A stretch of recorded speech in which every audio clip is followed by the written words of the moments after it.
This is Sky Rey, an ordained Animist Minister with the Web of Life Animist Church and Spirit Bridge practitioner. And this is Between Worlds, a podcast where we explore the healing modality of sound journeys. A sound journey is a meditative experience that uses sound as a pathway into deeper states of awareness. Through instruments such as singing bowls, drums, voice, and flute, sound can help quiet the analytical mind and create space for insight, reflection, and connection. Like a dream or guided meditation, each journey unfolds in its own unique way through imagery, emotion, sensation, memory, and personal meaning. There is no right or wrong way to experience a sound journey. Simply listen, relax, and allow whatever arises to be part of the experience. Some people encounter vivid inner landscapes, while others notice subtle feelings, physical sensations, or shifts in perspective. Each journey reveals itself differently. In this podcast, I share journeys from my personal practice. These stories are not intended to tell you what to believe, but to offer a window into the symbolic and spiritual experiences that can emerge when we enter altered states through sound, intention, and imagination. They are explorations of the inner world, places where mystery, healing, and self-discovery often meet. Whether you listen as a seeker, a dreamer, or simply out of curiosity, I invite you to join me with an open mind, an open heart, and a sense of curiosity about what might be waiting just beyond the edges of ordinary awareness. This journey is titled Shame Eater. As the drum begins, I stand in journey space and encounter an aspect of myself who is a trapper, a collector of sorts. There are two versions of her. The first is an 8-year-old girl, small, gangly, and somehow lethal despite her size. Her prey is shame. I follow her as she shows me how she tracks it, how carefully she traps it and stores it inside herself. She opens a small door on the lower left side of her rib cage. Inside rests a hard black ball no bigger than a stone. One by one, she traps the shame from others, placing it there within her body before they can dump it on her. In this way, it is at least contained instead of overcoming her. Can we remove the shame from you? I ask.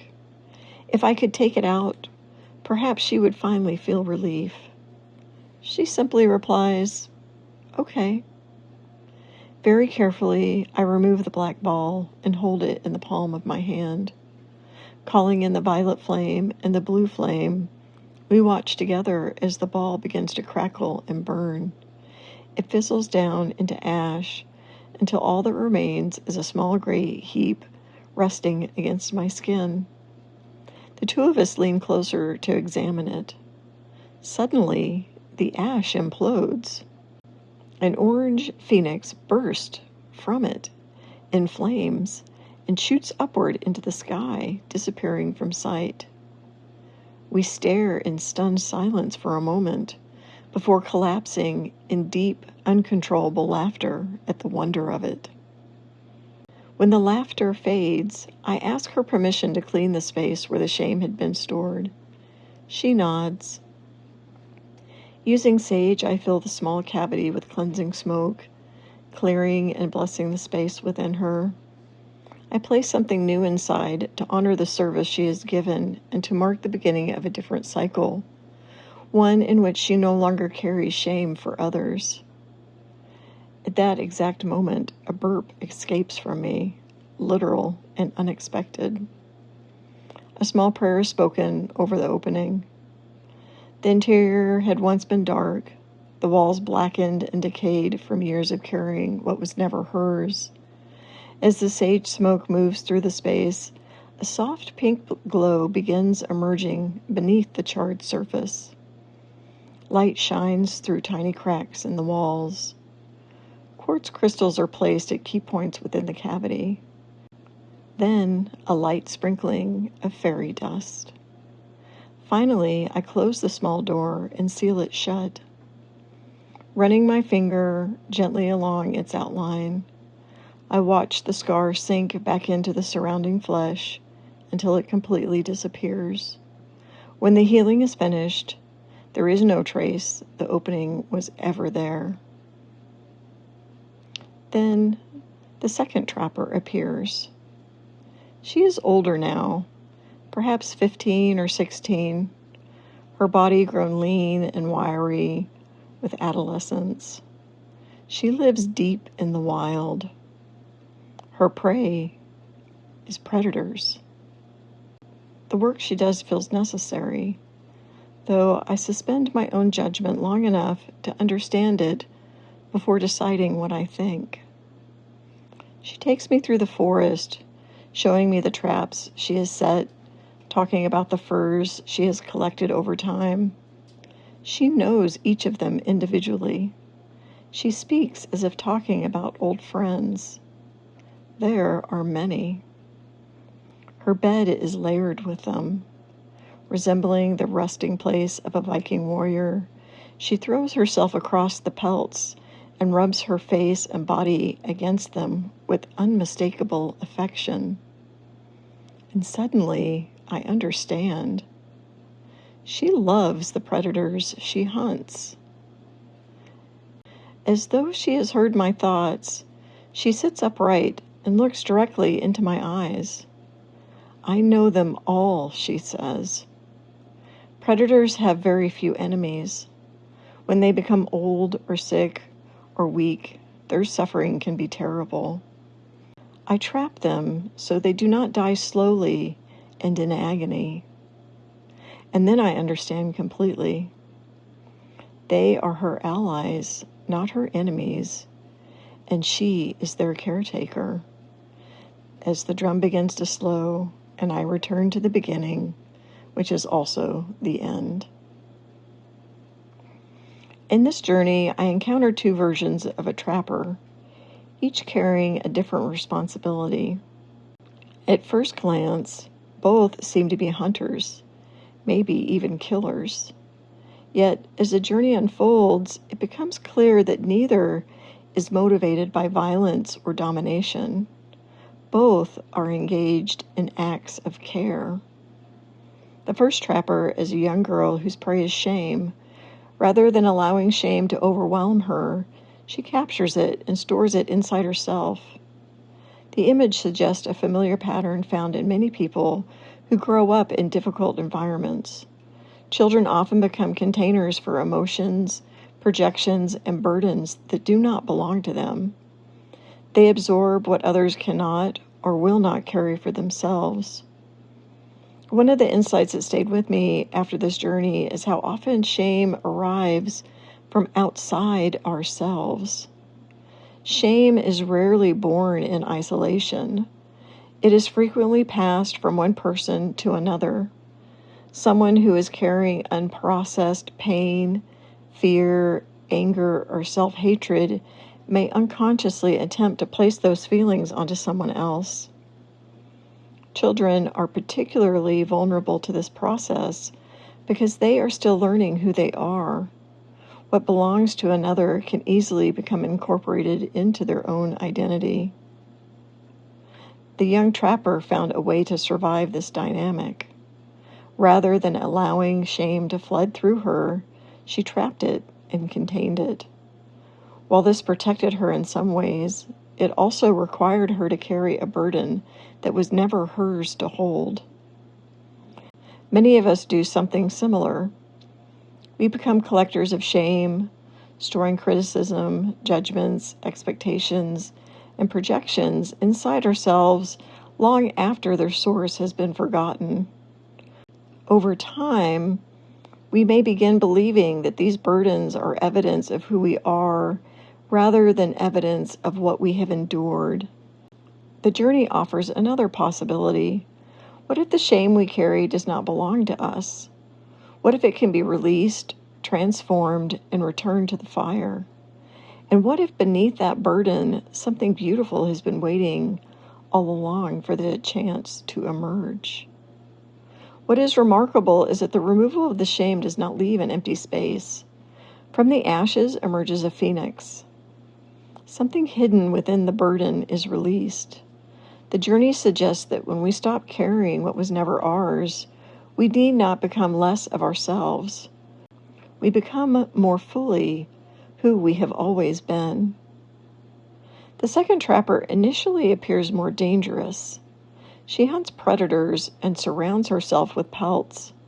Yet the deeper truth reveals itself slowly.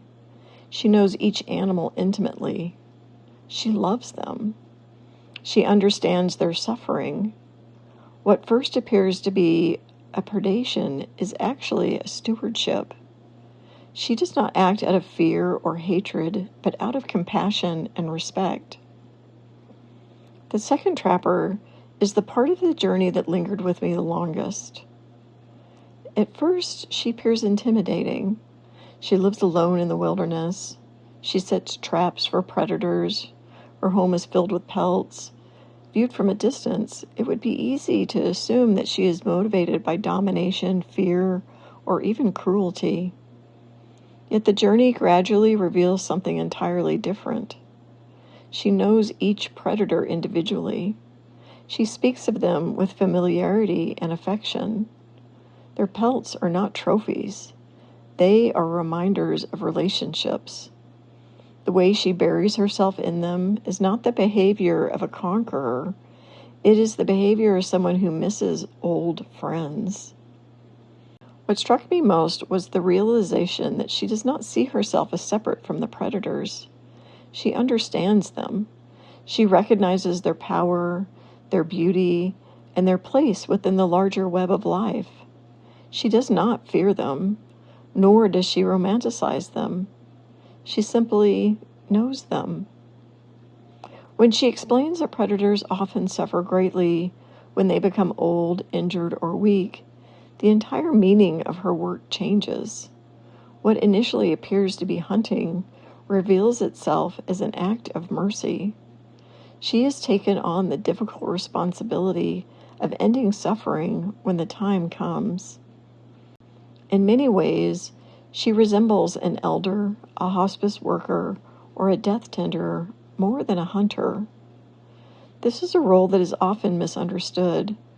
Our culture tends to divide things into simple categories: predator and protector, hunter and caretaker, life and death. The second trapper exists outside those categories. She understands that love is not always expressed through preservation. Sometimes love asks us to accompany another being through endings. Sometimes compassion requires us to stand close to suffering rather than turn away from it.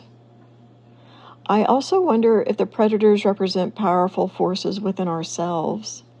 Many people spend their lives trying to eliminate their anger, their instincts, their boundaries, their aggression, or their capacity to defend themselves. Yet these qualities are not inherently harmful. Like predators, they serve an important purpose within the ecosystem of the psyche. Without them, we become vulnerable in unhealthy ways. The trapper does not hate predators. She respects them. She lives among them. She knows them intimately. She understands both their gifts and their limitations. Perhaps this is why she appears in the journey. She demonstrates a relationship with power that is neither fearful nor controlling. She is not trying to destroy the predator. She is trying to know it well enough to care for it properly, even when that care involves difficult choices. What makes her wisdom so profound is that she is willing to see beyond appearances. Where others might see something dangerous and recoil, she sees a living being worthy of understanding. Where others might see only a predator, she sees a companion. And in that sense, she becomes a mirror for the entire journey. Just as the young trapper teaches us that not all shame belongs to us, the older trapper teaches us that not everything we fear is our enemy.